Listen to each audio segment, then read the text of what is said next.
Math class বিডির পক্ষ থেকে সকল ছাত্রছাত্রীকে শুভেচ্ছা। আজকে আমরা ষষ্ঠ শ্রেণীর অনুশীলনী ৮-এর অঙ্কগুলো সমাধান করব।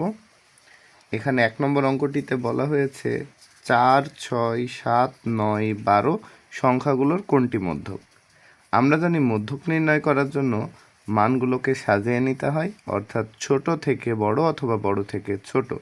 যেহেতু এখানে মানগুলো সংখ্যা ক্রমানুসারে সাজানো রয়েছে, তাই আমরা লিখব মোট পদ।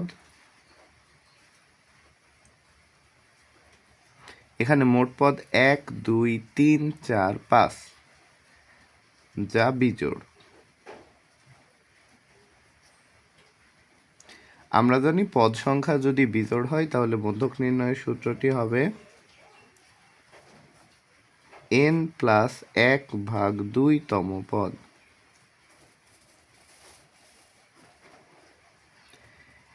এখানে n এর মান হচ্ছে মোট পদ সংখ্যা, অর্থাৎ ৫ + ১/2তম পদ। ৫ আর ১ ৬/2তম পদ। ৬কে ২ দ্বারা ভাগ করলে আমরা পাবো ৩তম পদ, অর্থাৎ ৩তম পদটি আমরা লক্ষ্য করি ১, ২, ৩, অর্থাৎ ৩তম পদের মান ৭। আমরা দেখতে পাচ্ছি যে ৭ অপশন কয়ে দেওয়া আছে, তাই ১ নম্বর প্রশ্নটির উত্তর ক ৭।